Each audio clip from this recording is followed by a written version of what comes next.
The views and comments expressed on the following radio program by its hosts and their guests do not necessarily reflect the views of rmconair.com or its affiliates. Listener discretion is advised.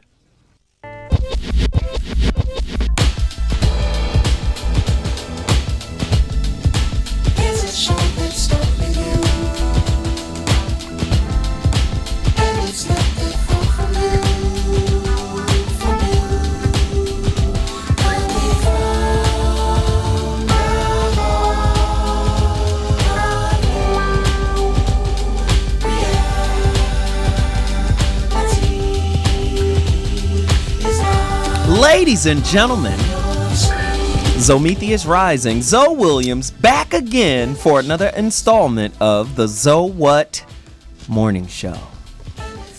Another full house, two incredible topics, a bunch of great guests, and it's about to be on and cracking. If you want to participate, the number to dial is 323-965-1600. The first topic that we're going to get into, I'm just telling you what the topic is before we get into it, is why black folk don't go to therapy. A lot of black people are very skeptical of the psychiatrist, shrinks, psychologist, therapist. Maybe we feel like we have enough support at home. We don't need any extra. I don't know why we don't go, but I have an idea. We'll be talking about it after I introduce all my guests. And it's a house full. Once again, 323-965-1600 is the number to participate in. We need you to do this. Why blacks won't go to therapy. Before I do this, let me introduce the big homie who's in the building again. 2013 has been exceptional for this young man. He has made it to the show on time. On time means before the show actually starts for preparation. He's done that all 2013. I cannot believe it. Without further ado, Geoff Breezy in the building. What's going on, man? Believe it. Geoff, I'm proud of you, man. What is happening? Well, hey, the future is now. Come up here. You can see the future from where I'm at. I love it. That whole, yeah. All right. I love it. I love it. I'm no longer sabotaging Geoff Brown. That's what it is. Man, I appreciate it. I appreciate the conviction. I'm leaning into this mic. Can we do that? Can we do this? Is that better for everybody? Yeah. All right. Okay. There you go. And also back from an hiatus. I think he had some work to do. Of course, most people have work outside of this job. It's good to have him back. Author of Real Influence: Persuade Without Pushing, Gain Without Giving In. Dr. Mark Goulston. Here's a look at that book as well. Doc, welcome back, man. How you been? I've been great. I missed the show. I missed being on it. Missed being ignored. I'm glad to be back. Wow, Fonzie, we ignore you? I am 1 inch taller than the Fonz. I want to tell you that. I find it hard to believe that there's no one in your life that ignores you, Doc. Come on. You got nobody else ignoring you other than us? I think they don't answer that. Never mind. Oh, goddamn! Ooh, what a tee up. Now listen, we also have some young ladies in the audience, or not in the audience, a special guest. We're going to make room for another one, too. But let me introduce the people that are on mic right now. Back for another installment. We love her energy. We love her vibe, her information, her insight. Kibibi Springs has returned. Hi. Hello. Thanks for having me back. Welcome back. Are you ready to tackle this topic? Let's do it. I mean, do you run into like psychological issues at work and time. And do you find that black people just, especially your black people that you coach, maybe, that they just find therapy and all of that a problem? We definitely are skeptical as a cultural people of the therapy, but there's reasons behind that. I'd like to know your reasons why. Yes.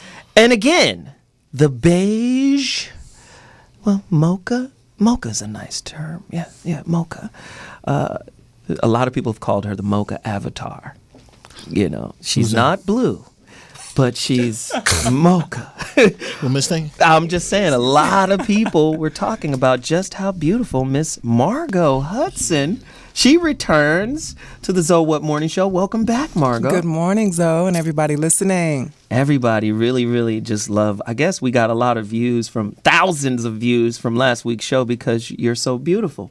I thought it was because you had a lot of beautiful things to say. Well, that's why I hope that's the reason, but I'm sure it's a combination. I don't mind, though. You don't mind the combo piece? I don't mind being admired for both. Two pieces and a biscuit? As long as you don't ignore the other part. The other part is very important, the most important, perhaps. Yeah. Somebody reached out to me. I think his name is Edwin. He said he will be calling today. Okay. He says he's 6'5". Oh. I forgot how much he weighs. I don't really pay attention that way. But he was like, that's my wife, Zoe. I said, well, hey, call in and talk to her. Maybe you can propose today. You might get a proposal. Well, let's see. Well, I'm actually calling Edwin out now. So. Edwin, if you don't put your... Hey.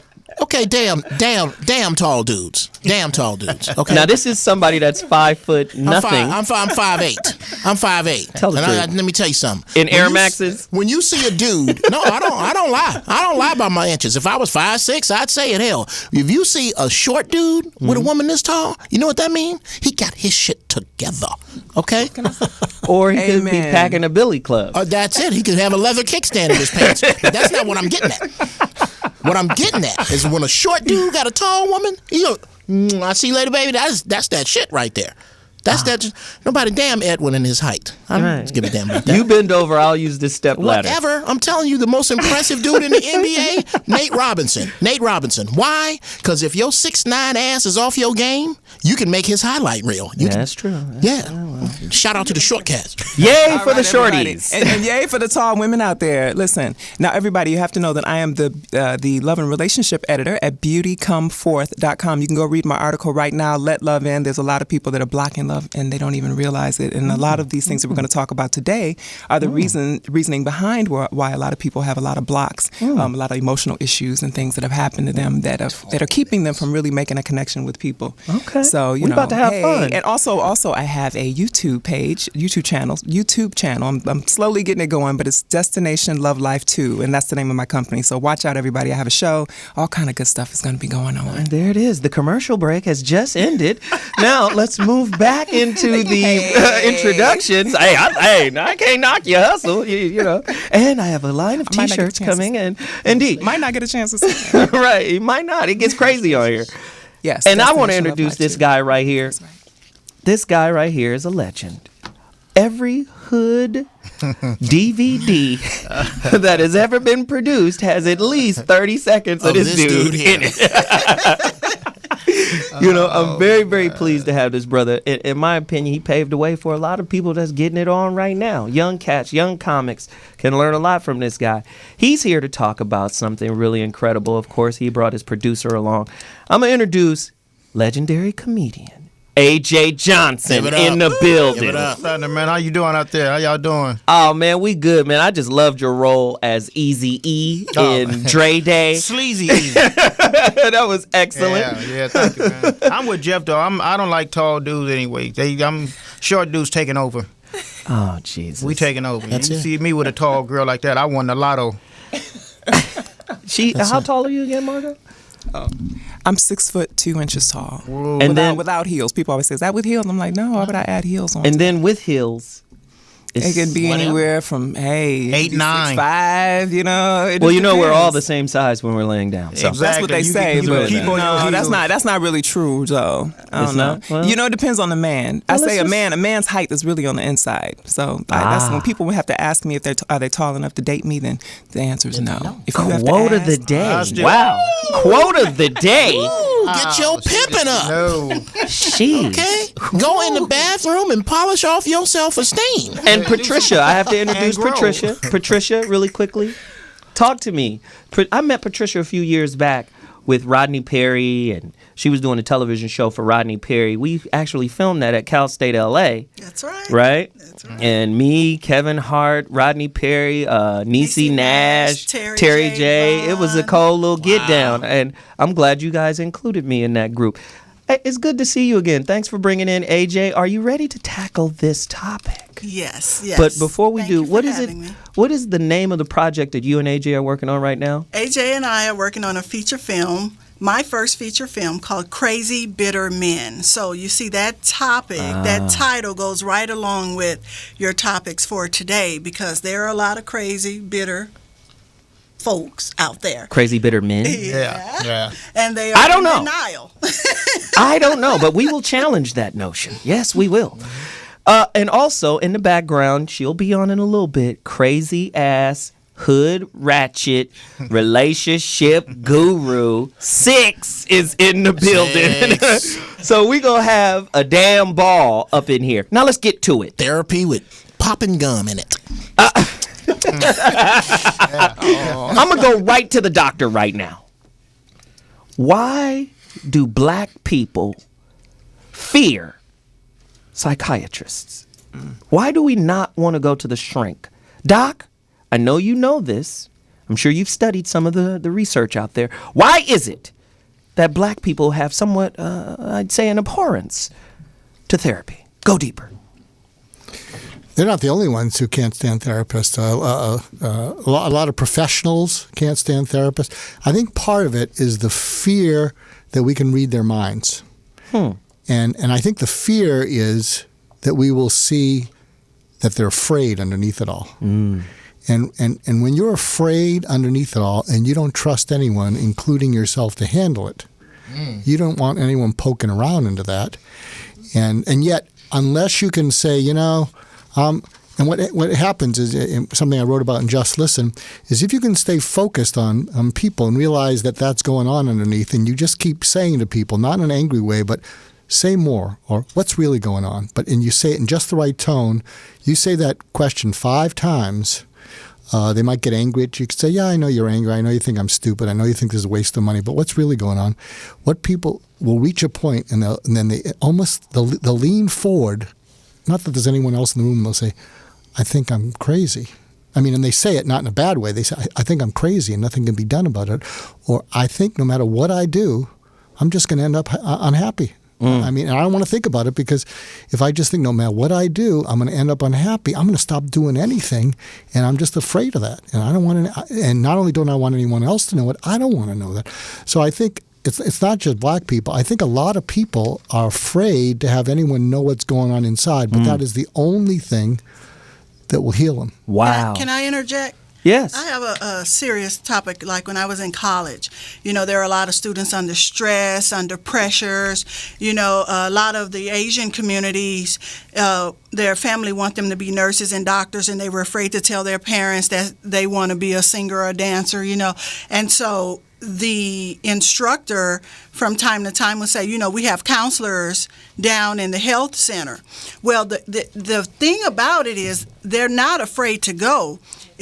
The thing is they don't want that on their records because, that has to be documented. And so now when you go fill out applications at jobs, wherever you go, they ask you, have you ever been, to see a doctor or, have you ever been this or that? And it's technically on your record. I think on the surface, this is a great point. This is the same in the military. If I go to a shrink, I'm going to be seen as a wacko, and no one's going to respect me. And even though they say we want to help you, you know the game and I know the game. But really, I think underneath it all, what people are really afraid of is way down deep that there is something wrong with them that can't be fixed. And so and why bring up something that it's not conscious.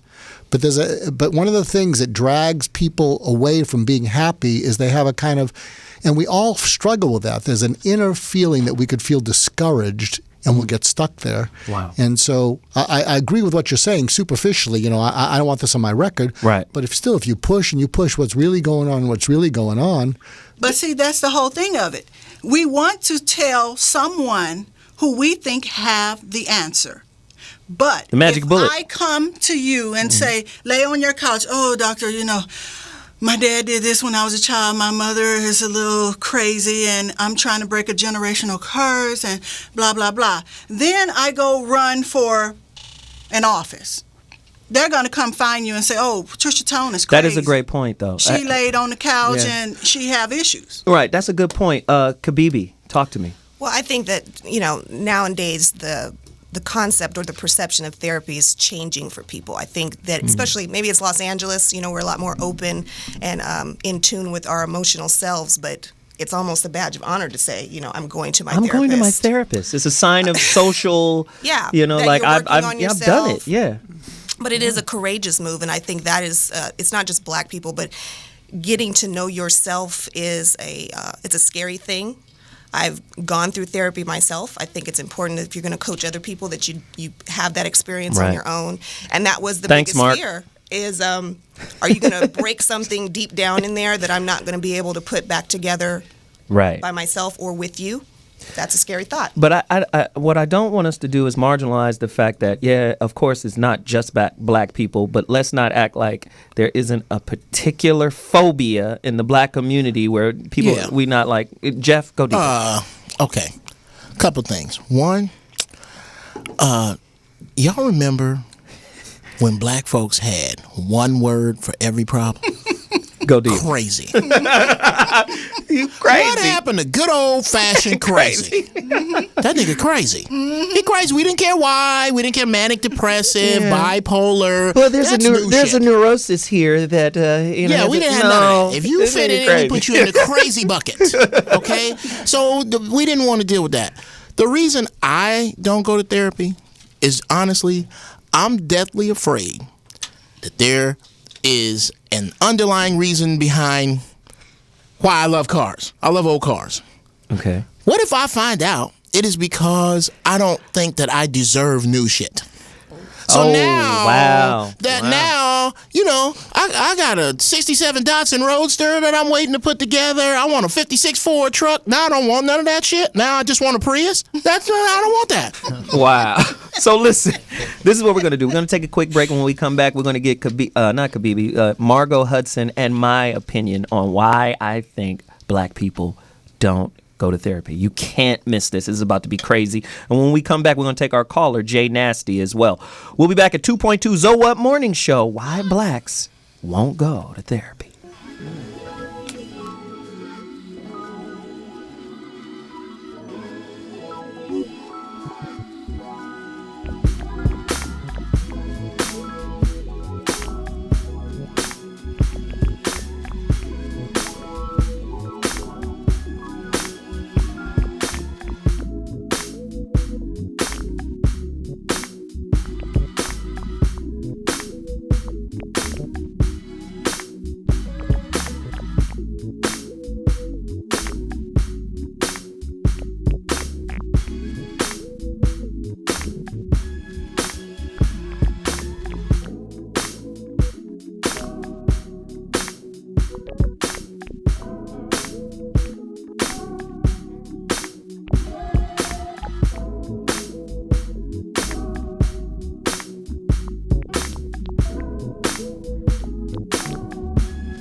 Ladies and gentlemen, Zo What Morning Show back in the building. Yes, sir. And if you're just tuning in, let me tell you what's cracking.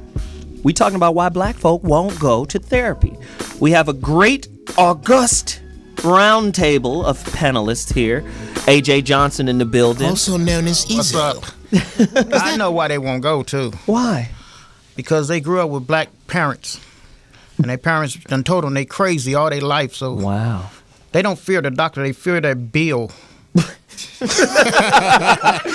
fear the bill. Yeah, they don't want to pay.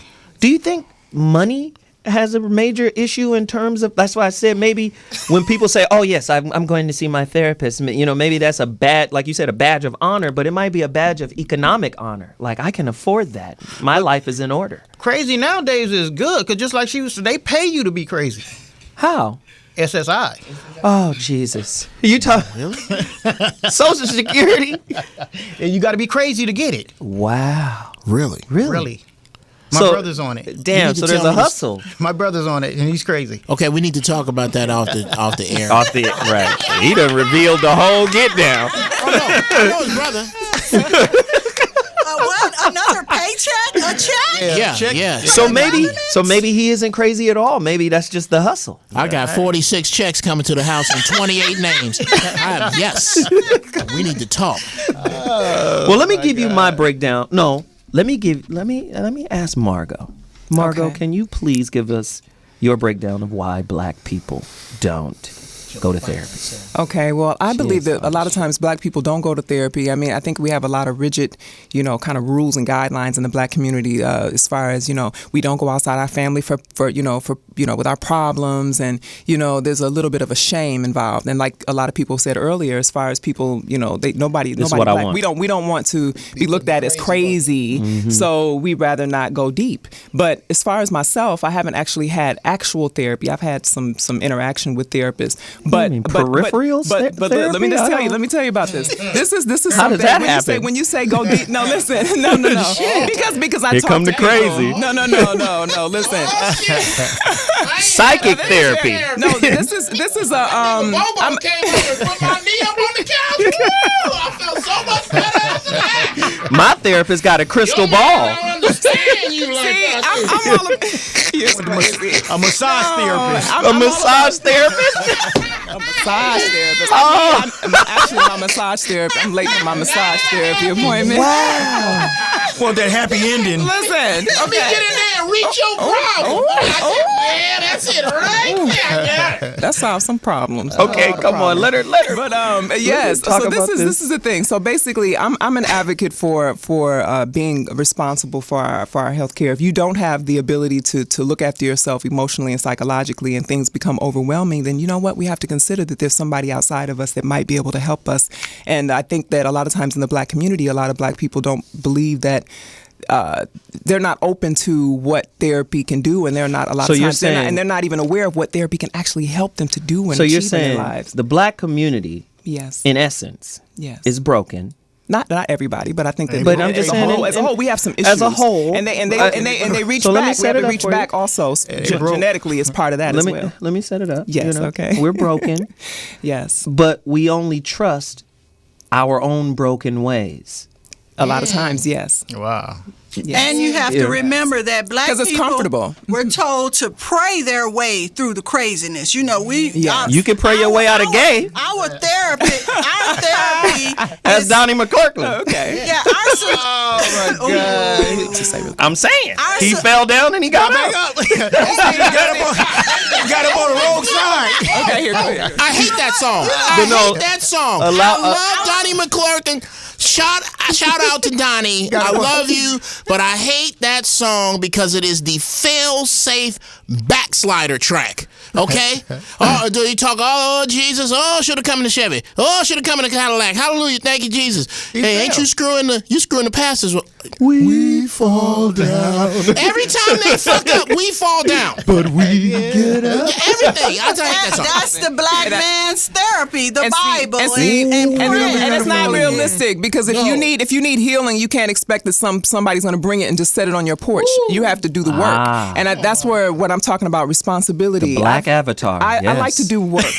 You know what I mean? You got to be able to look at yourself. You got to be able to face your problems and be able to actually look at it for what it is and accept what you're seeing, and actually before you can make any changes. And I think that awareness is missing, and a lot of people are using a lot of crutches: relationships, sex, drugs, internet, whatever it is, Entertainment. Facebook, any kind of entertainment to avoid the real issues that are going on. And I think that it's time for us to really get self-help books. Go to lectures, go to colleges where there are people doing lectures issues about certain types of psychological issues. But Black we all need people therapy. they didn't even want to go to high school. What makes you think go to college?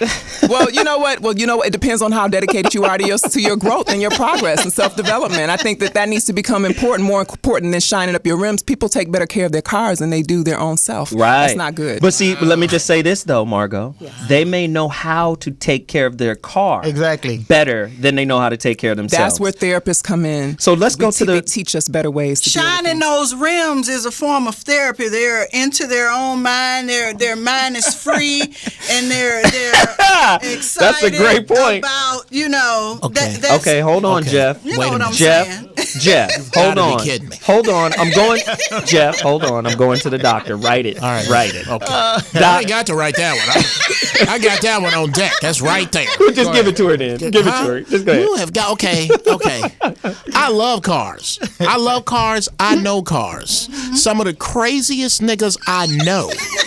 Okay, I know dudes that are totally unhinged. Shout out to Way of Life in Pasadena. The way of life. I do their Christmas party every year. Hurry up, Jeff. All of them niggas, okay? All of them is on their second strike. All of them. You got to be kidding me that rubbing on your rims is therapy. You got to Rolling on 20s down Crenshaw is a form of. Well, it might be. When them rims Well, catch listen, somebody, then that'd be this is what therapy. I want to do. I want to go to the doctor. The doctor had a quick point, and then we're going to the caller. Yeah, usually I do the ignorant white question. This is going to be the ignored white statement. All right, let's hear it. There's a difference between therapy and counseling, and a lot of people don't know the difference. So since nobody's going to do either, let me tell you what the difference is. Therapy, you go in to get your personality stabilized so you don't take everything in life so personal and act like a victim and don't listen to anyone.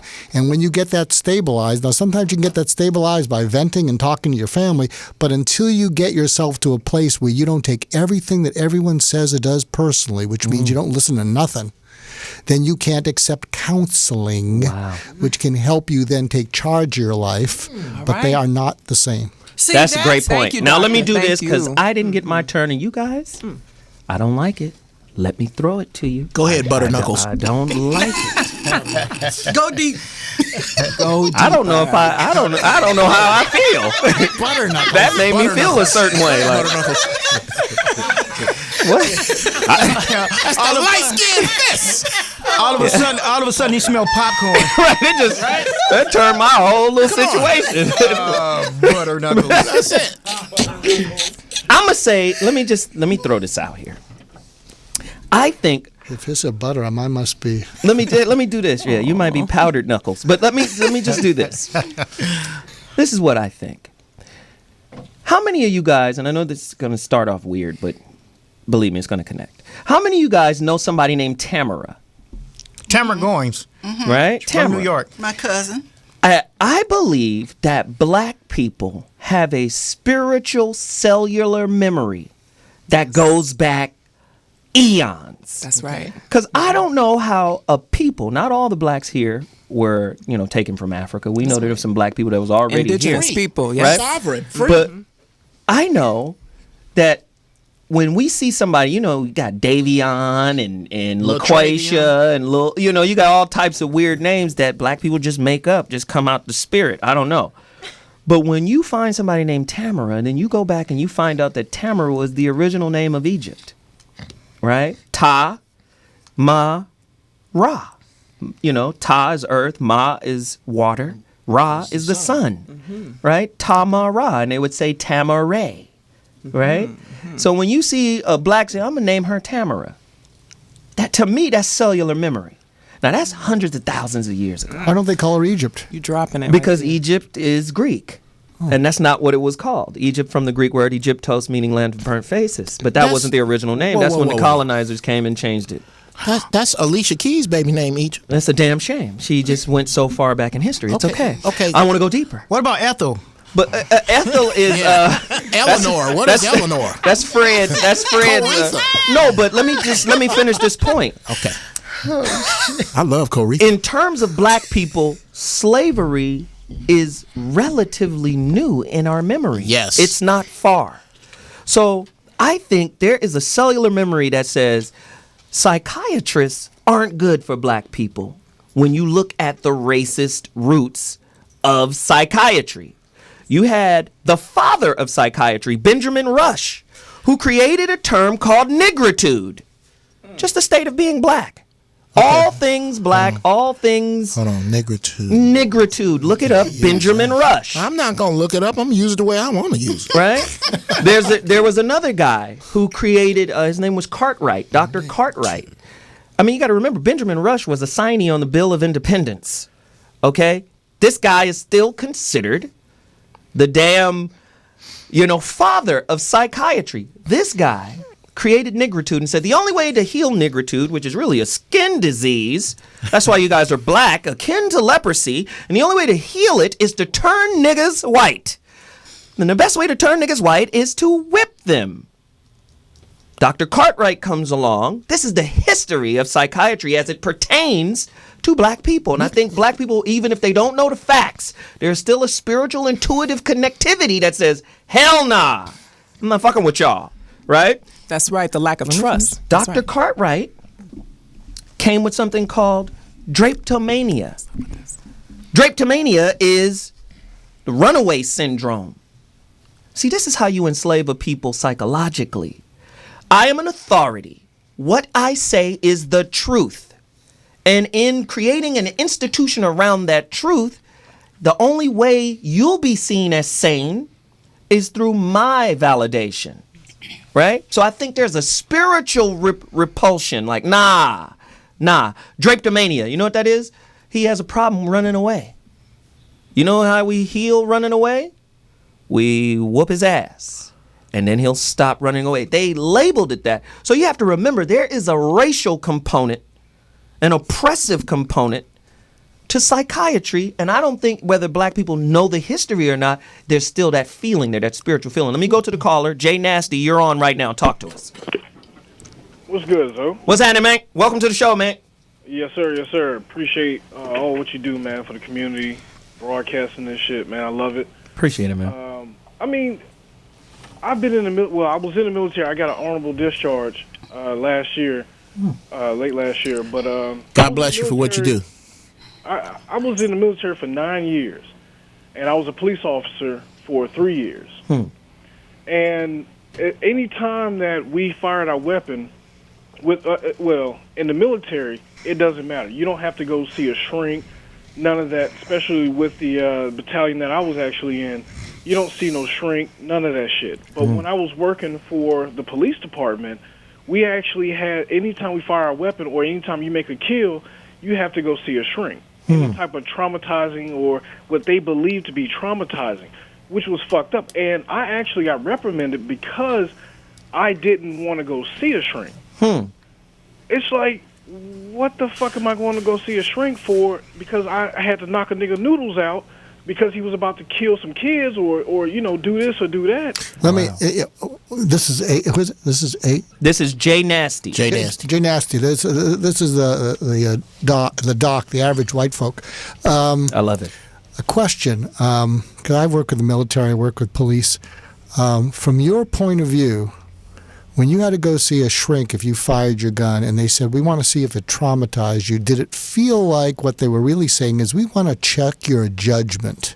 Underneath, we on the surface, we really care about you, but what it really felt like, there was this ulterior motive. We want to figure out if you had good judgment when you fired that. So it feels right out of the get-go that they're not there because they care about you. They're there because they don't trust you. You think any of that applies? To be honest with you, I mean, in a way, I actually felt that. It's like you're really questioning my judgment if I made the right call at the right time. But yet, when I'm going to my lieutenant, reporting back to my lieutenant, it's like he's saying, okay, you did a good job. Everything's good to go. Nobody lost their life except for the guy who actually had to get killed. But now you sending me to somebody else that's going to question if I should have done what I did. And it's like, for what? I don't understand the whole purpose of it. I mean, you gave me a badge, you gave me my gun, you gave me my credentials, I'm licensed to kill. So what the fuck are you questioning anything about? If you got to question anything, here's my shield, here's my gun, take that shit back. Fuck 'em. Wow. Great point. Well, Jay, You know what's weird about that? Let Let the doctor do it. Because I'm just thinking about why a lot of people don't want to go to see a therapist or shrinks. I wonder how many people think as they're talking to a therapist that down deep the distrust is, well, you say you're here to help me, but I think you're here because people said I needed this, and people want you to figure out whether I'm crazy and dangerous. So don't tell me you're here to help me. I think you have this. I think you're more dedicated to society or my parents, and you're not here to help me. You're trying to figure out, whether I'm really Looney Tunes or dangerous. So don't expect me to trust you anytime soon. Right. You think that applies? here's another problem. Go ahead, Joe. Most therapists are white. Thanks, Jay, for the call. Yeah. Oh, yeah, dude. Hey, Jay, You thanks. gave me Well, some. no, there are a lot of black therapists. Okay, don't make me knock a nigga noodles loose. I can't wait to say that. I knew it. Yeah. Yes. I'll be getting it all wrong. Don't let me knock your spaghettis. Dude, I can't wait. I can't wait. The next time I have to square off, I'm going to knock your noodles loose. That's just confusing. Just Yeah, you want to go eat after that. But no, I don't think, I really think black people have a problem as a whole trusting white people, and I really don't know why. I think that's a very big deal. I really wish that I had come up with these words earlier. Niggertude? And drapetomania. Drapetomania. I'm out of here, nigga. I'm out of here, massa. We used to just call it. I thought that was that rapper. I thought that was. Oh, that's funny. Drapetomania. I thought That's his new album. Drapetomania is just really is another word for punk shit. What do you mean? Where am I here? I hear something. Are you Are you recording the show? No, Okay. No, bullshit. I just heard my voice. you did. So how did I hear my voice? I hit the wrong You got to see a shrink. Back up. You're hallucinating. She might be suffering Wait a from minute, wait a minute. kleptomania. Now we talking about you kleptomania. done stole this man's whole get down. I'm gonna tell you something. Okay, let's talk about something. It's somebody I trust in this room. Herbie, that man saved my life. Herbie, did you hear my voice? Yes. Herbie heard my fucking voice. All right, getting off on the wrong goddamn foot and made me come over there and knock a nigga noodles loose. Bullshit. You just wanted to use He just want to use it, I'm right? gonna use it on my kids. God damn it, you made me come in there and knock somebody noodles loose. Don't make me do it. Don't make me do it. So let me ask the general question to everybody here, and I want everybody to chime in one at a time, and we're going to start clockwise.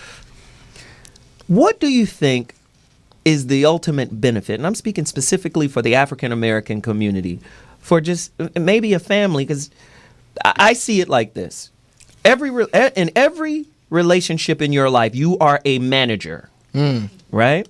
You have to manage yourself, right? You have to manage your understanding of yourself.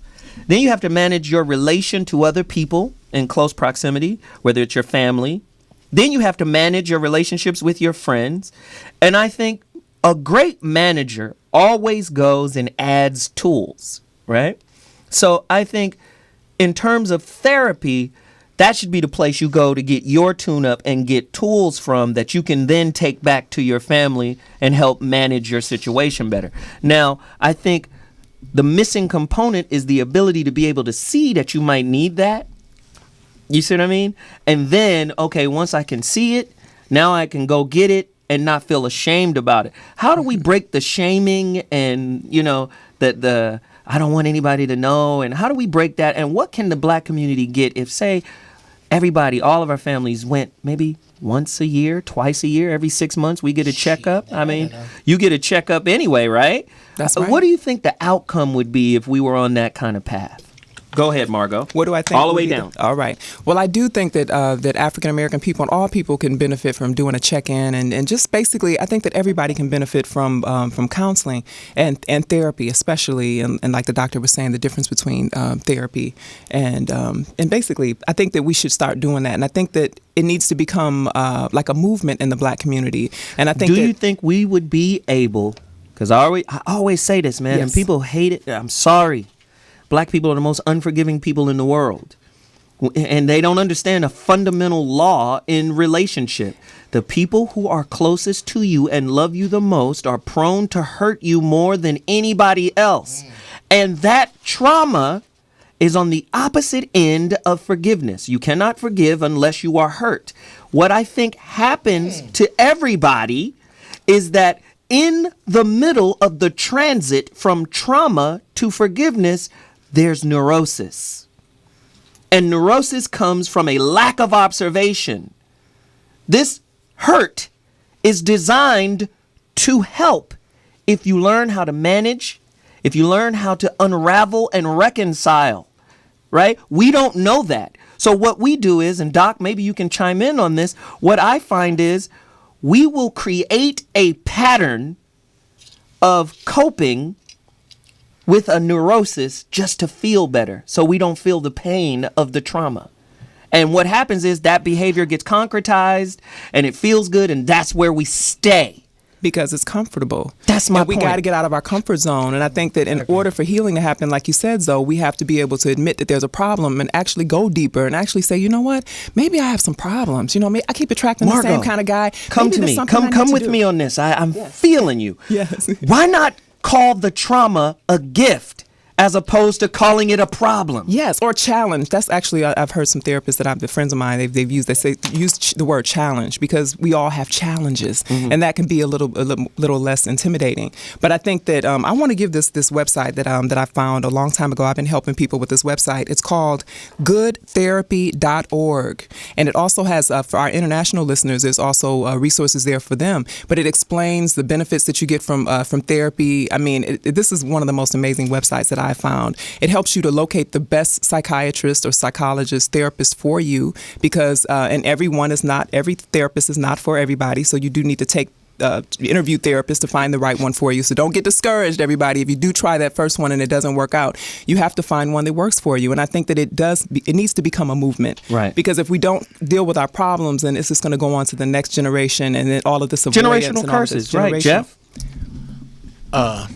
I feel it out there because I was born and raised in church, so I know. Oh, you got beatings. Oh man, look here. Okay. Got your ass whooped. Got your ass Knocked whooped. out of Got your noodles. ass. Okay, got my noodles knocked pure loose. Okay. You know, terms like this. If I come back in here, I ain't gonna miss an ass. Okay. I ain't gonna miss an I ass. ain't gonna miss an ass. Okay, I would sit down, my cousins would keep with the shit, my grandmama would come back and fuck everybody up. Okay, but yeah. Everybody getting it. Everybody. She got kung fu for the dog. Everybody. Dog got fucked up. Okay, church folks, prayer works on therapeutic problems like Advil works on a bullet wound. Okay, you gonna need some other shit. don't know. Okay, you can't. I got my screensaver at home. It's a picture of the space shuttle going up, and it says science, because you can't pray this shit into space, and that is Wow. that's yeah. Wow. And this, believe me, I love the Lord. I do. I love the Lord. He heard my cry. However, you can't pray your way out of everything. You Doc? Can I say something about the prayer Hold really on, fast? hold on. We gotta go Okay, around. Doc. I'm sorry. Okay, everybody. I'm going to give everybody a chance. I'm just talking. Yes, it's all right, Hold that beautiful. thought, though. Hold About it. prayer. Okay. Hold it. Yeah. We're going to come back. Doc? I don't know if I'm going to challenge the courage of everyone in the room. I love it. I'm going to This is why he's on the show. I'm going to dare to make this show real instead of reactive. Woo! Okay. Come on. Let's do it. We'll go to a break, but afterwards, I want everyone to answer, and I'll go first. What do you, not someone else, how they're treating you, what do you need to get better at to either be more successful or happier? I'll start off. I wrote a book on Just Listen, and since that time, I have become a terrible listener. It's true. It is. I talk more than I listen since I wrote the book. Absolutely. And so I got to work on that. So I'm shutting up right now. But after the break, I'm going to ask each person just put what I need to get better to have a successful or happy life, and then just say why. And let's not make it a huge lecture like I'm about to do. So I'm going to shut up now. But Yeah, I'd 'cause like you to know- challenge everyone. You've already done that. You could cut all your speech in half by not repeating. Like you said your question twice. Oh, shut up, Geoff. I just opened your schedule up for you. You're welcome. Kibibi. So I just wanted to speak on, when you're seeking therapeutic advice or counseling, just know that the process of change changes everything in your life. So as soon as it's systems theory, anytime you change one element, the other elements are going to change as well. So that's the relationships in your family, the relationships you have at work. But that doesn't necessarily require everyone to be going to therapy for that change to happen. You taking responsibility, working on yourself, makes things change as well. Right. And on the subject of trust, I'm going to say that you don't have to go into any therapist situation or counseling situation giving full trust of your mental faculties over to someone else. I say a prayer every time I have a conversation with someone to make sure that whatever is being channeled is from the source that I expect it to come from. Right. So Amen. just know that you always have control over, what's happening in that experience. Good as stuff. well. AJ? No. Yep. AJ, me, you, and Patricia gonna drop bombs when we come back from break. Okay, cool. We gotta take a quick break, but this is really, really good stuff. We'll be back in 2.2. Hey, are you tired of those same old energy drinks with bad taste? Make a switch to Pit Bull Energy Drink with a guaranteed no aftertaste. Pit Bull offers more energy with ginseng and vitamins B6 and B12. With a ginger ale lemon lime flavor, Pit Bull meets the consumer's demand for better tasting and healthier energy products with a guaranteed no aftertaste. Make a switch to Pit Bull Energy Drink. Pit Bull offers more energy with ginseng and vitamins B6 and B12. With a ginger ale lemon lime flavor, Pit Bull meets the consumer's demand for better tasting and healthier energy products. For more information on Pit Bull energy drinks, bars, and mixes, visit their website at hiphopbev.com. That's hiphopbev.com. Online orders available at hiphopbev.com.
Ladies and gentlemen, Zometheus Rising. This is a very informative show. I like to be on the edge, man. I like to talk about things that we don't talk about, we don't really have concrete answers for. And I think the doc brought up a really great point. And I would like for you to call 323-965-1600. Jeff, they can hear you. And I'm just saying. I don't give a damn. It's obvious. He over My here. wife listening to the show. Hey, baby. Ain't no pitch and woo on the job. Okay? Funny. Jangling? Shit. Jangling. Now, the doc had a great point going into break. And I want the doc to ask AJ that question, re-ask that question, and then I'll answer after AJ. Doc, what's the question? Something I got to say, because Go ahead, Doc. I quit doing therapy because I needed to get people better, and therapy wasn't doing it. So go deeper into that, Doc. Well, Please. what happened is now when I meet someone, it's very simple. And I'm going to ask all you this.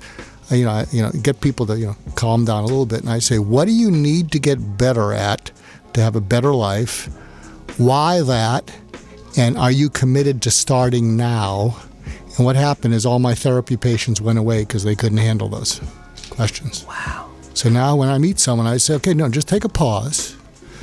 So everyone here, what do you need to get better at? Why that? And what's the first step to actually doing it instead of just talking? Doc, would you say that the black community has a concretized, prevailing victimhood consciousness? And if so, do you think that victimhood consciousness keeps them imprisoned within their own problems? I think they have some of that, but you said something. Black people don't trust white people. We don't. White people don't trust white people. I know. You guys are like wolves amongst yourselves. Yeah, no, eating really. each other up. Yeah. But I'd like and to to throw some nigga meat in there. It's all good. But let's only a matter of time. That's a bonus. Look, I'm gonna hold your feet to the fire. So okay. Zoe, then Geoff, answer that question. What do you need to get better at to have a better life? AJ. We're going to go to AJ. Like I said, AJ. AJ, you go first. Like I said. Well, I think I need my attitude towards people. And I need to humble myself to get successful. AJ saying he's an asshole and he's sabotaged his career. I'm an asshole. Yes, I am. But I need to humble myself. Not nearly as much as you used to be. I know it, man. That's because I'm old now. So why that? Sphincter got tighter. How has it cost you? Quickly, how has it cost you not doing it? A whole lot, man. Not going to jail for one cost me that. Wow. And not being where I want to be at. Well, I should be at, but should be. Wow. Yeah, that's a great point. Just like in our movie Crazy Bitter Men at www.StoneToneEntertainment.com. Stone Tone, what's up, cuz? Just say Stone Tone. AJ is playing the lead character of this guy named JJ, and it's called Crazy Bitter Men because it's two men going through a midlife crisis. But the gist of the film is that these men are in denial about their life. They actually are therapists. Do therapy to each other, or therapists to each other in the film. That is great. Now, what do you got to get better at? I'm going to get better at taking care of Patricia. Yes. I usually take care of everybody else, but now Patricia's going to make her movie. Everybody's mama. I'm going to make my movie called Crazy Bitter Men, take myself to the next level, and help bring artists and talent like AJ back to the forefront. People who have natural born talent. There are a few of us out there who have natural born talent, and AJ is one of those people. And so when I saw AJ perform, I was like, AJ would be perfect as JJ. And it almost parallels his life. Going through changes, being in denial, trying to get back to happiness, and so that's what the gist of the film is about. Put the cameras in my house then. Yeah, but that's a reality show. That's the thing to me about most people who need therapy. They're in denial, And one of the other characters in the movie, the guy's a 45-year-old rapper. How many of those people do we know? Dude, you are not going to be a rapper at 45. But you never know. 2 Chainz. What if he's really good? He said 2 Chainz.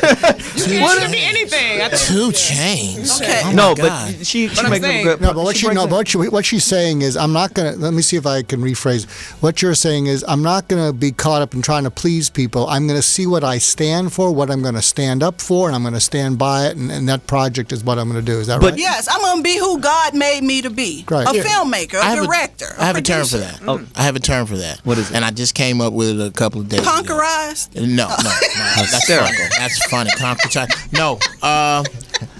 Once you can free yourself from the retribution of humans, the fear of retribution from humans, from other fucking meat sacks. Yes. Once you can who are not doing shit. It doesn't matter what they're doing. It doesn't matter what they're doing. It doesn't matter who they are. Once you free yourself from that, you are totally. It's almost the reverse of this. My ex-wife. I said, wait a minute. Nothing I do makes you happy? Well, goddammit, I'm free. I can do whatever I want to do. Just nothing makes you happy. Once you get to a point where you are free, independent of other people's thoughts. But that's the difficult part. And part of our relationships is designed to pull us away from our parents. So when you say, that freedom, the only way we get freedom is through relationships outside of the familial one. That's how it works. So what you're doing is you're marrying into another philosophy, another idea outside of the one you were raised in. That is so true. And most people have a difficult time letting go of mama's illness, Mama's illness was the curriculum that raised you. Yeah. Wow. And they're running away from it. My mom was always late, so I'm an avid about being on time. Right. 30 seconds drive me effing crazy. Like I have, Yes. I have 3 children, and 2 of them are teenagers. And I have my godmother. She's old. Listen, my mama would have punched me in the neck if I said whoop, whap, whoop.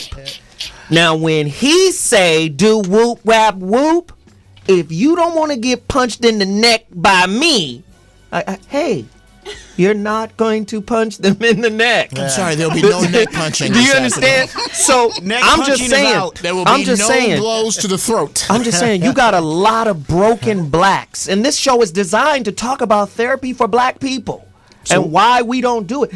I'm gonna answer your question, Doc. I'm gonna answer your question, but I really need us to stay focused. There's so many institutions we can run to for the answer. But we don't understand that we're institutionalized because we seek the answer from them. Yeah, exactly.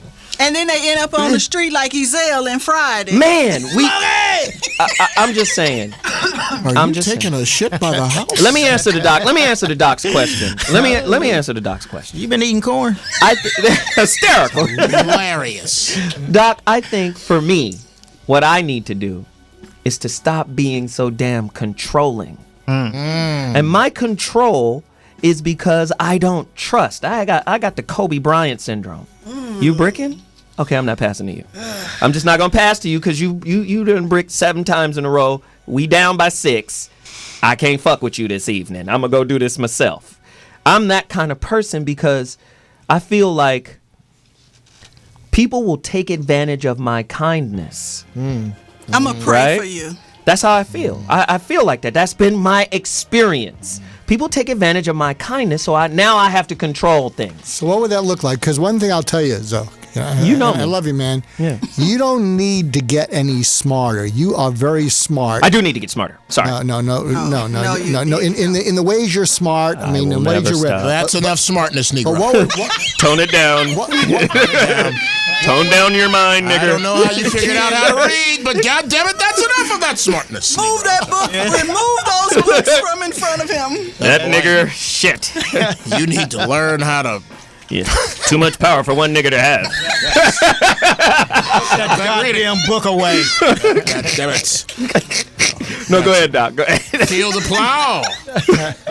Name change your name to Josephus. I'm close to giving up, but I won't. Don't give up, man. What's one step? One step for you. Okay, so what does it look like? I'm going to commit to letting go of some of the control. So what is that? What does one step look like? Pick it in your life. I'm going to commit to it. What is it? I don't know what it is. Let me be honest. I don't know what it is. Well, if you believe it's stopping you, then I do know control is my issue, but I don't know what that one mechanism moving forward, like how to turn it off. I think I might.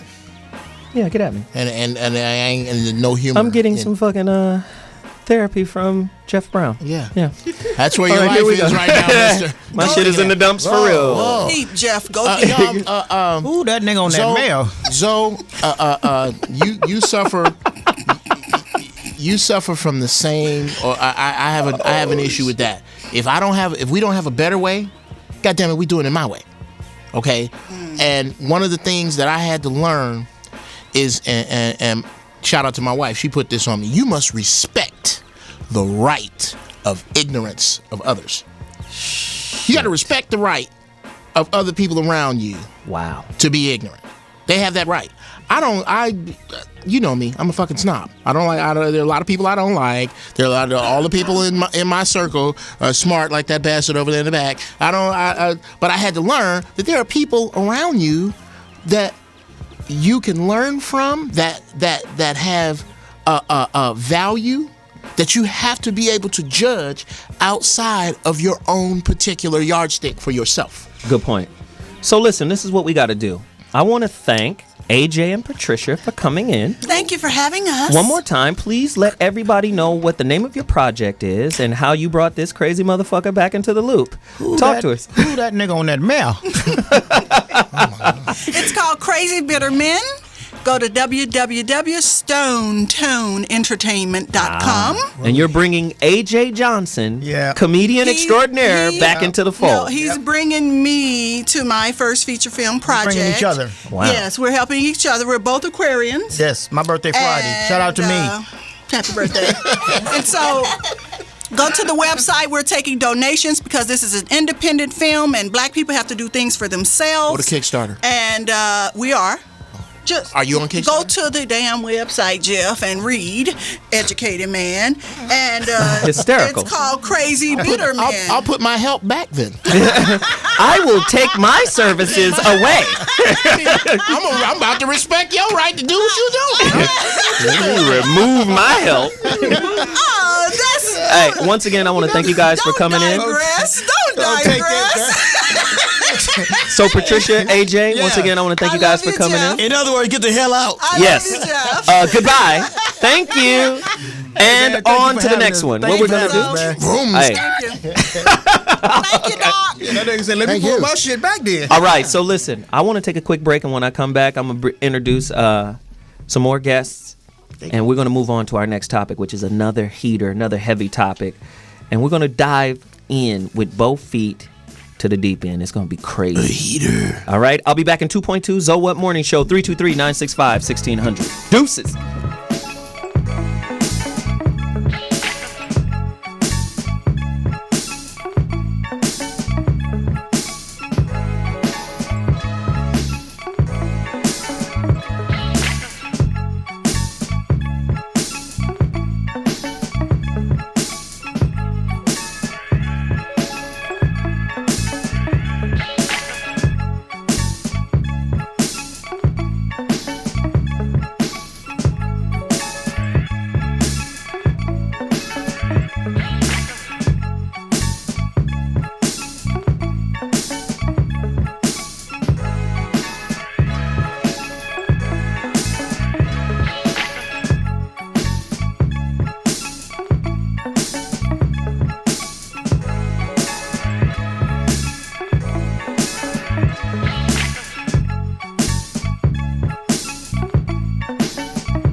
Ladies and gentlemen, Zometheus Rising back in the building with yet another heater, another topic. This topic is going to be, this is touchy. A lot of females they don't want to answer my questions. Text ZO to 90210. And that's how you connect with me on all my social media network. And the reason why I segue to that is because I do these topics and I put out a lot of questions on my Facebook page, and I have around 4,000, close to 4,000 people on my Facebook page, and we have these immense conversations. Sometimes the doc pokes his head in every now and again and drops a little jewel or two. A lot of people, go to that page and converse. And this topic, was born out of that. I did it a couple years ago, but It's called Who Rapes the Rapist? And it's us, talking about rape. It's another one of those topics, man, that a lot of people are afraid to deal with, And a lot of women, more women than have gone through it and also are afraid to discuss it. So we're going to discuss it on this show. And before I do that, I want to introduce everybody. Kibibi Springs. I want to call her just BB. But Kibibi Springs, right? What is your website? It's a wonderful topic. What is it? LifeOnSprings.com. Man, she's incredible. Dr. Mark Goulston refers to her as the next Oprah. And if it's coming from Dr. Mark Goulston, who has been on Oprah, right? I'm going to have to go on ahead and listen to Lord Whitey Locks. You've been on Oprah? Shit. So did you get Dr. Mark Goulston? Did you get that? Because that can change your life right there. If Oprah buy his book. Yes, Oprah yell your name. You can get some credit on just that. Right. Buy a house. I just told her, why don't you just give away a car? Hysterical. Geoff Brown in the building, comedian extraordinaire. What's up? Margo Hudson. Who are you and what you do? Hey there, my name is Margo Hudson. I am a love and relationship and wellness specialist.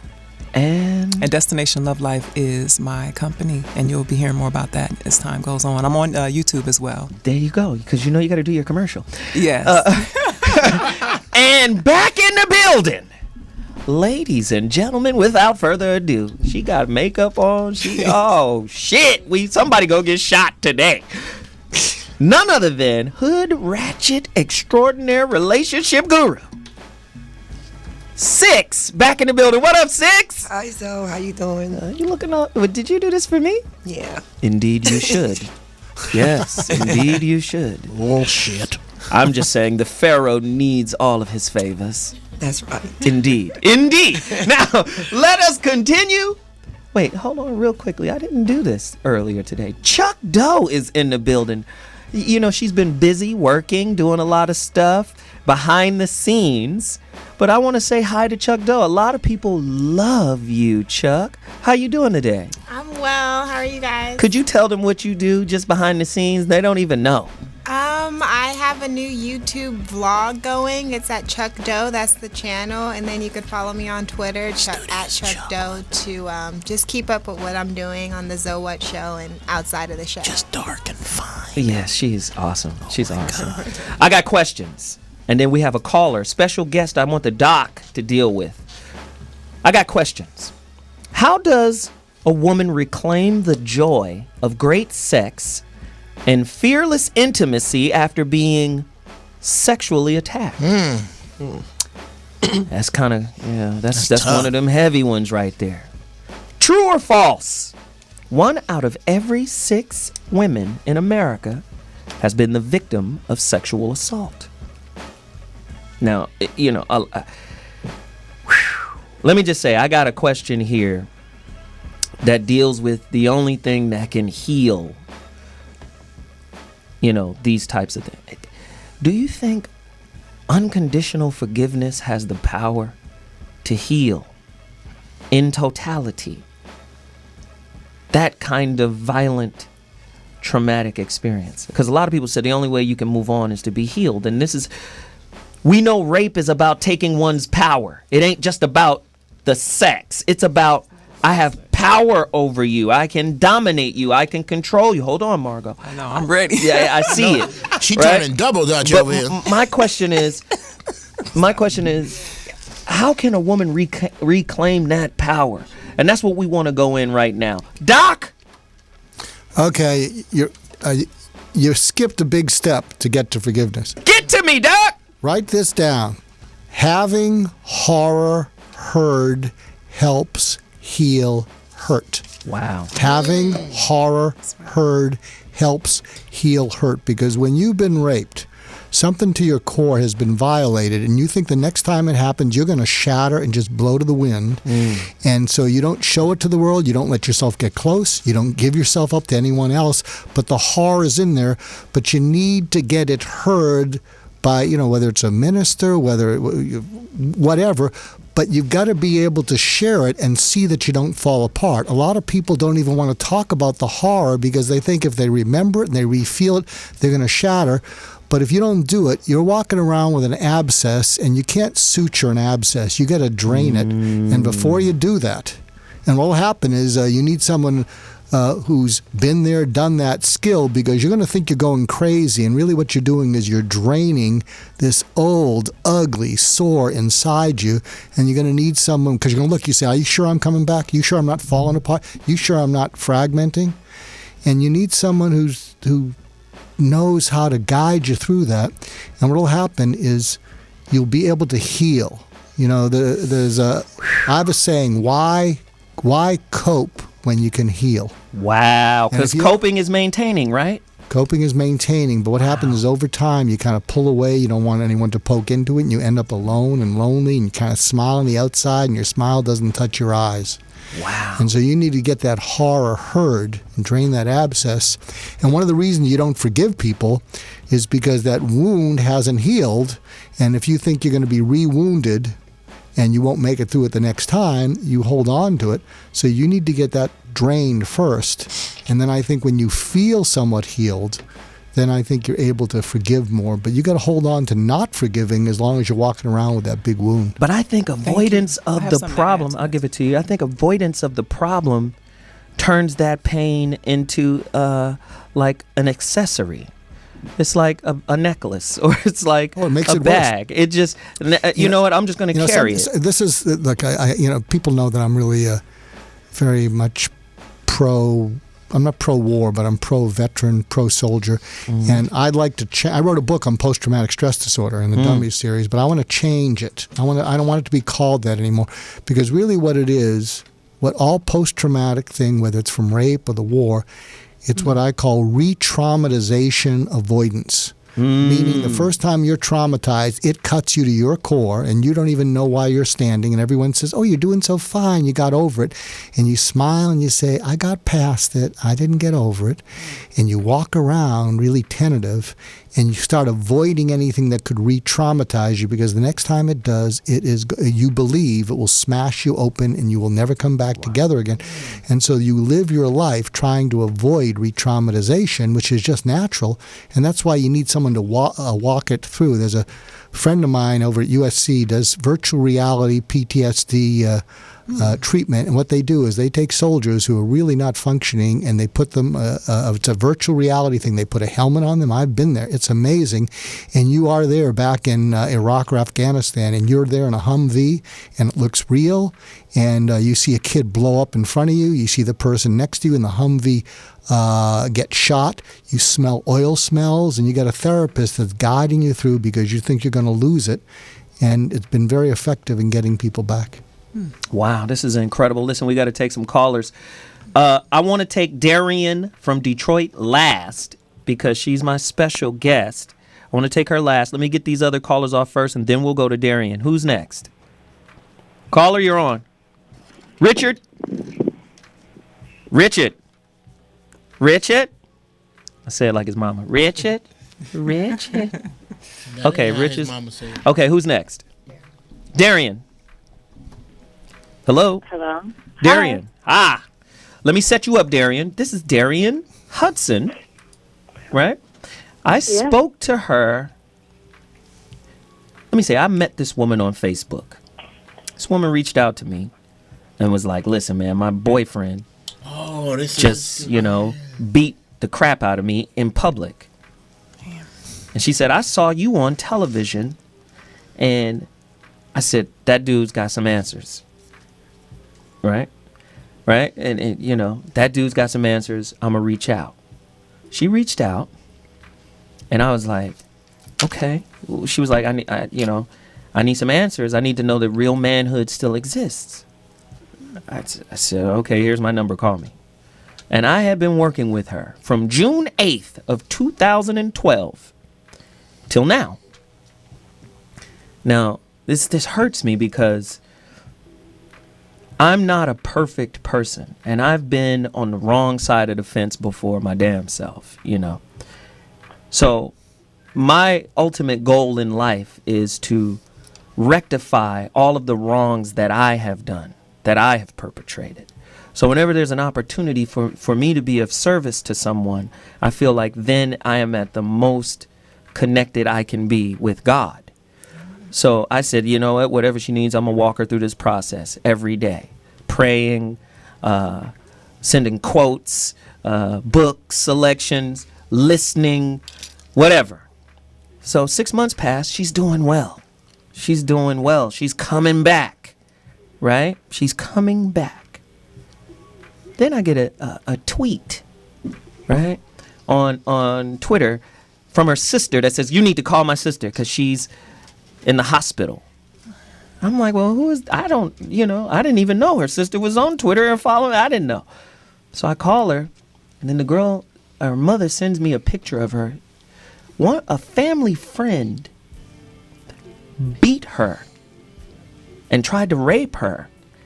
But I am so impressed by this woman because she kicked his ass. He did not get her power. Now, she told me this, but she sent me a picture, man, and she was toe up. And I sent everybody damn near who knows me, Jeff Brown, Poetess, did you get that picture? I sent a picture to everybody who knows me.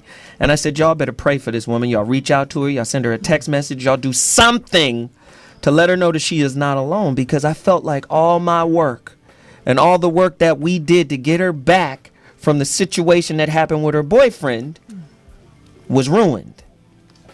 When they sent me this picture now, she was, her head was like, no jokes, but her head was like, remember how Martin looked after he had to fight with Hearns? Remember that episode of Martin? He came out with the big head that was lumped. I'm not trying to be funny. I know it's inappropriate. But shit. Yeah, especially with her on the phone, damn. But, I just felt so bad for her. And I called Dr. Mark, and Mark gave me Jules, and Mark called her. But this woman has survived rape, and I wanted to bring her on the show to share her story and to get insight from us. Doc, this is her, man. Isn't it amazing how far she's come? She sent me some pictures of herself recently, and she's damn near back to normal. Talk to us about your ordeal, Darian. Hi, guys. Hey, Darian. Hi, Darian. Well, Zoe, you do such a great job. It's like, how do you follow that, right? It's easy. Just start talking. I know. No, just kidding. That wasn't a good look at all. I was very afraid, very, very beyond afraid. This man, he stripped me naked. I just started my cycle, so he opened up my cooter and helped himself to relieve me of whatever was in the way, and he strangled me for a good. We were fighting for about 45 minutes. Wow.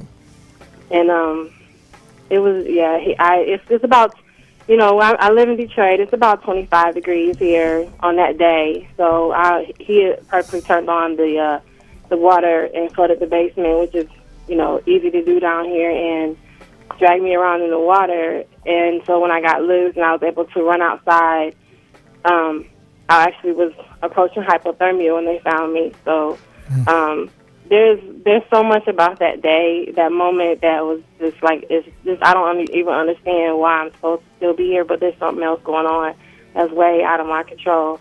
And I'm happy that it is out of my control, because apparently the person in my situation, according to everyone around me, the doctors and the detectives and the social worker, I'm supposed to have killed myself by now because of my traumatic stress. Wow. I should be like already like in a state of depression beyond medicine right now. According to them, I'm not supposed to be sitting up here just laughing and kicking in and sitting here saying I look like Elephant Man. Now you were telling jokes while you were in the hospital, right? Oh my goodness, yes. Yeah, and I didn't know what would constitute the first 48 situation, so I had told them, listen, I don't know what y'all doing, But if this is the first 48 situation, do not film me because I look it up right now, and I'm normally a diva, so you need to not film me. Hysterical. They were like, she was in there telling jokes. This is not a first 48 situation. Listen, we have a special guest in the building, Sixx. Talk to us, man.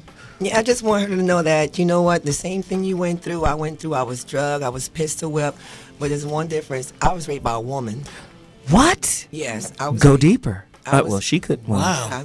It was, yeah. I was like 22. She was like 54. I was little. She was big, just like this OG gangster woman. She's like, what's up with that? No, she treated. I worked for her, managed her club, and the girls kept telling me, "Oh, she fattened you up." I didn't know what they meant by that. You know, it's like she's just fattening you up and fattening you up. You know, and then she used to look at me certain ways, but I didn't pay it no attention. You know, until one day she came. She had a boarding house, and she came into the room one day with a gun, and she slapped me and she grabbed me by my hair and she drugged me down the step. I mean, just drugged me. Then she's holding the gun and she's holding me and she's dragging me on top of the bed. She gets in the bed and lay back naked and she gonna tell me start eating her pussy. I was like, I don't know what to do. I've never done this before. You know, and she slapped me again. She's like, bitch, eat my pussy. You know, just like that. So, you know, I'm crying and stuff because I don't know what to do, you know. And this is at gunpoint. This is at gunpoint, you know. And then she's like, you know, bitch, eat my pussy. She's like, but I'm being honest. I was like, well, it smelled funny, you know. So she slapped me again. So when I finally, you know, went to licking and stuff, I threw up on her pussy. She whipped my ass again. I was like, well, you know, what you expect, you know. I never done this before. The shit was sour to me. You know, it had a nasty taste, but it took me a long time.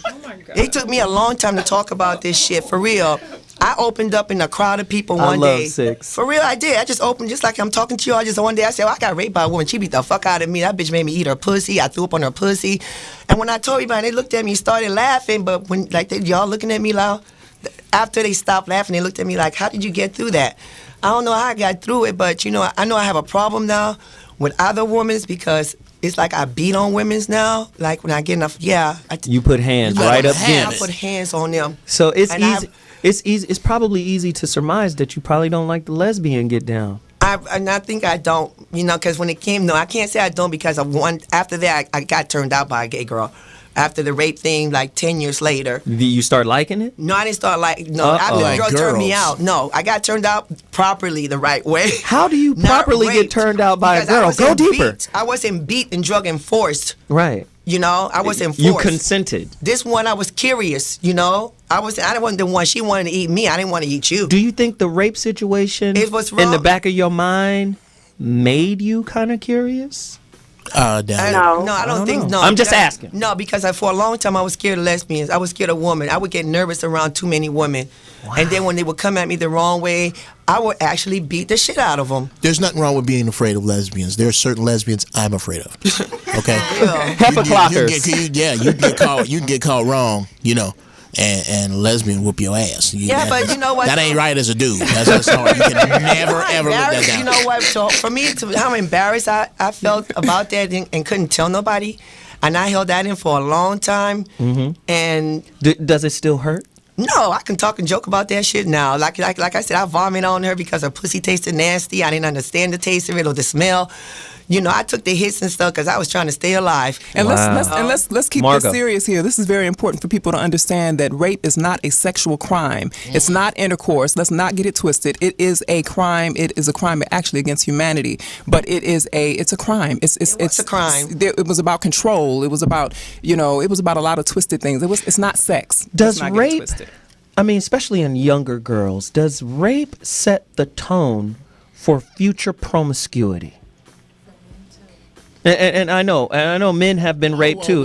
Some of the men who have been raped, could you call in 323-965-1600? I mean, if it happened to Sixx, it could happen to you. Okay, somebody call in. Define male rape, because I have wanted to be thrown against the ground in the bushes by some fine broad to just. Jeffrey Dahmer. No, not Jeffrey Dahmer. No. I'm talking about the straight reversal. You walk into your car, you getting your keys out, and somebody like Sixx come up with her little pumps. With her gangster ass. She run up on you with the pumps and knock you down, and you go, wait a minute, what's going on? She start ripping your pants down. I don't know that I would fight. Oh, I can't stop. But what if she was a Bilbo Baggins built type chick? Oh yeah, that's horrible. Okay, no, Lord, may I? You gonna compare that? May I be? You can't compare that. If somebody coming and raping you, and you just This is what I don't understand. Right. I want her to rape me. Men have been raped. Men, I'm talking about men. I don't mean men being raped by men in the shower. I don't mean men being raped by. I mean, actually having your sex taken from you. One of the things is that a man has to be aroused in some way for sex to go down in the beginning. So I don't. But it's not sex. But it's not sex, dude. It's a power thing. Sometimes rapists don't even have an erection. It's more about taking something. Humiliation. You know what I mean? Let me do this. We're going to go to some callers, and I'm going to come back to the doctor. Richard, you're on the line. Talk to us. Yes, sir. I was just wanting to chime in about the rapist by a rapist. I can't really say that people who've been raped, or I don't know where I'm going with this, but I'm a person of rape, kind of in a sense.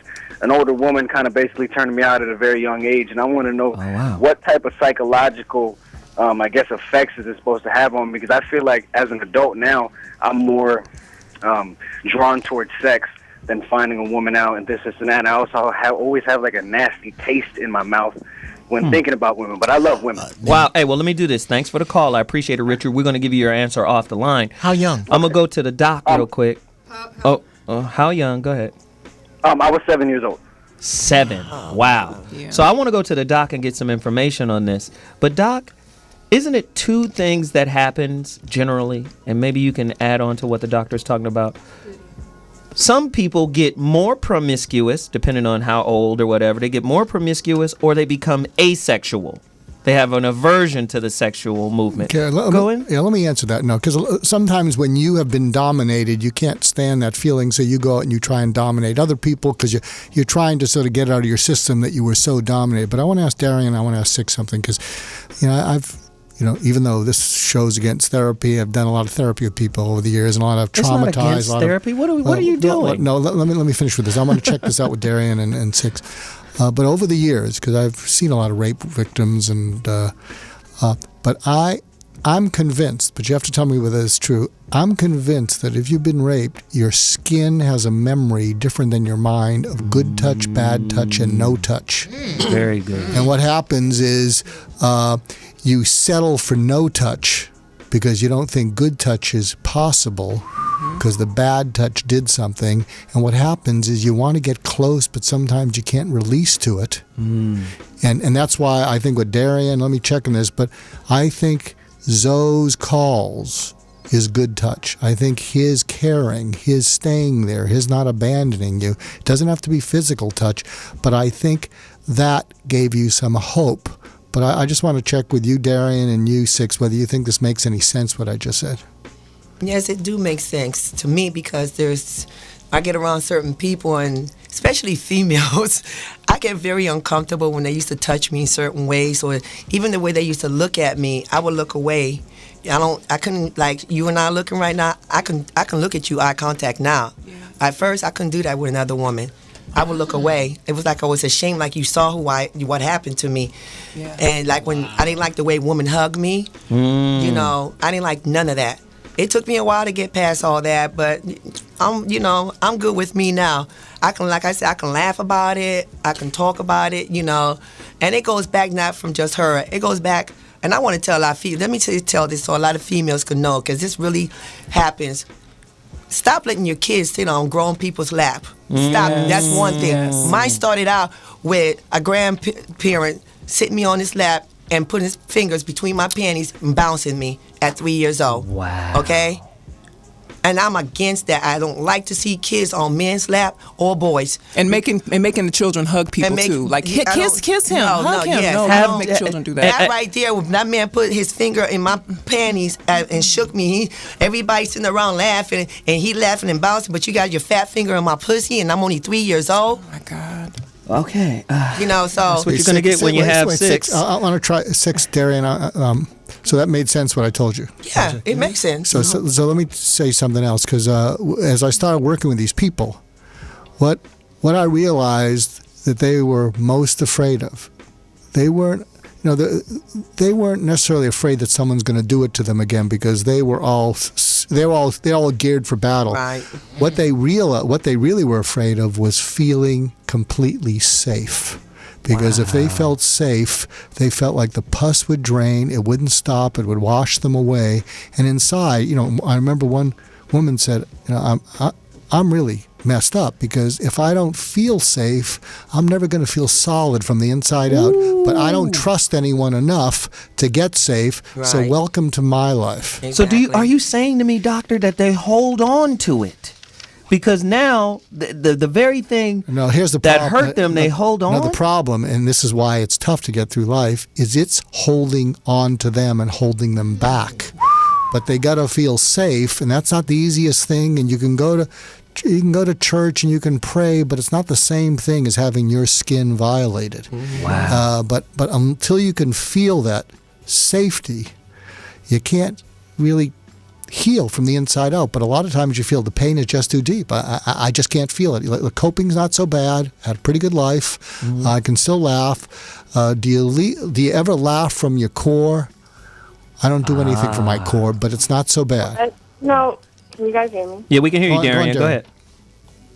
You guys said so much. Doc, you're kind of, you're right, but I guess without actually, I don't know if you have to experience this to understand that there's still some part of it that it's part of an experience that's now a part of who you are developing, it's part of your DNA. It's part of your DNA now. It's not so much of the, of course, though is a certain level of a virtual hug, if you will, or, that hand on the shoulder saying, okay, it's all right. You can still keep moving forward, and they're not always behind you, but they're just there when you look back. And there's other people that are doing that as well for me, but there's still something there that's still taken away. From this guy, this most recent situation with this guy, from what I understand, he was prison raping me, meaning that he was not interested in the power of a man overpowering a woman. He went somewhere else in his head that I was no longer what I was to him. Wow. You were an object. Take from me, from however he was going to get it. He kept putting me on my stomach. The rapes that I experienced in my relationship was from my boyfriend that would threaten to leave or threaten to be with someone else if I didn't have sex with him. Wow. The subtle ways of stroking my face and telling me I'm beautiful